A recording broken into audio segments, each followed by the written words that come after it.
How to fix SHEIN account suspended issue. Hi everyone, this is Max. I hope you are doing great, so let's start without wasting time. First of all, try logging into your account in from another device.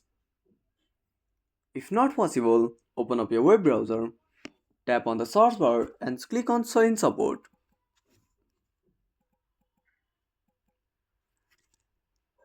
Now open up the first website. Now tap on customer service. Now describe your issue.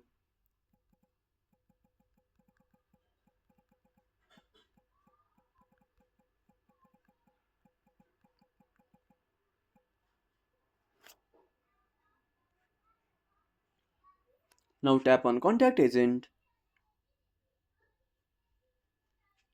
Again, write all of your issue and tap on send.